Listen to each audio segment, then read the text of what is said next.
कड़ाके की ठंड से लोगों का हाल बेहाल है। घने कोहरे और ठंडी हवाओं से ठिठुरन महसूस हो रही है। पूरे प्रदेश में जनजीवन पूरी तरह प्रभावित हो गया है। पिछले कई दिनों से धूप ना निकलने से कई लोग घरों में कैद हो गए हैं। तेज ठंडी पछुआ हवा चल रही है, जिससे हाड़ कपाने वाली ठंड महसूस की जा रही है। मौसम विज्ञान केंद्र ने प्रदेश के 32 जिलों में कोल्ड डे और घने कोहरे का ऑरेंज अलर्ट जारी किया है। मौसम विज्ञान केंद्र ने अलर्ट जारी करते हुए बताया है कि अगले 48 घंटे तक यहाँ के सभी जिलों में भयंकर ठंड पड़ सकती है। ऐसे मौसम में लोगों को सतर्क रहने को कहा गया है। अधिकतर हिस्सों में घना से अत्यंत घना कोहरा और शीत दिवस की स्थिति बनी रहने की संभावना है। कोल्ड डे का मतलब है कि दिन में भी तापमान सामान्य से काफी कम रहेगा। प्रशासन और मौसम विभाग ने लोगों को सलाह दी है कि वे सुबह जल्दी बाहर निकलने से बचें।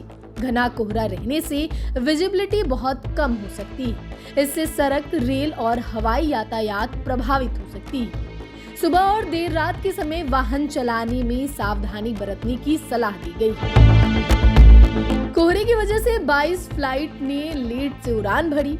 संपूर्ण क्रांति 25 घंटे में दिल्ली से पटना पहुंची। वहीं तेजस और राजधानी एक्सप्रेस 13 घंटे लेट आई। मौसम विज्ञान केंद्र के मुताबिक घने कोहरे और कड़ाके की ठंड के बीच नए साल की शुरुआत होगी।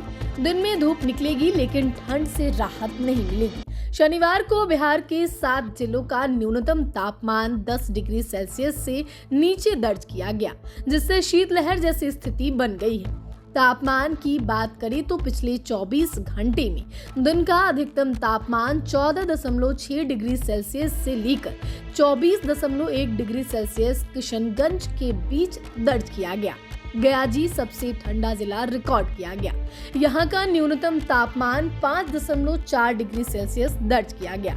मौसम विज्ञान केंद्र के अनुसार ठंडी पछुआ हवा के कारण न्यूनतम तापमान में लगातार गिरावट आ रही है। भोजपुर, बेतिया, बगहा, गोपालगंज समेत 20 से अधिक शहरों में सुबह सुबह घना कोहरा छाया रहा, तो जिससे विजिबिलिटी लगभग शून्य हो गई। लोग वाहनों की लाइट जलाकर चलने को मजबूर हैं। IMD के मुताबिक उत्तर भारत के पहाड़ी इलाकों में लगातार बर्फबारी और पश्चिमी विक्षोभ सक्रिय है, जिसका असर प्रदेश के ऊपर पड़ रहा है। हिमालय की तलहटी से छूकर बह रही उत्तरी पछुआ हवा और बंगाल की खाड़ी से आ रही नमी से ठंड और बढ़ा दी है। जेट स्ट्रीम की सर्द हवा दिन रात ठिठुरन का एहसास करा रही है। राजधानी पटना में आने वाले दिनों में ठंड और कोहरे से राहत मिलने की उम्मीद नहीं है। सुबह के समय घना कोहरा छाया रहेगा, जिससे विजिबिलिटी 50 से 100 मीटर तक रहने की संभावना है। ठंडी हवा के कारण ठिठुरन बनी रहेगी। इसके साथ ही न्यूनतम तापमान में गिरावट दर्ज की जाएगी। ऐसे मौसम में हम भी आपसे अपील करते हैं कि ज्यादा जरूरी ना हो तो आप अपने घरों में ही रहें। खासकर सुबह के वक्त जब ठंड काफी ज्यादा होती है, विजिबिलिटी काफी लो होता है, उस वक्त आप कोशिश करें कि आप अपने घर में ही रहें, अनावश्यक बाहर ना निकलें।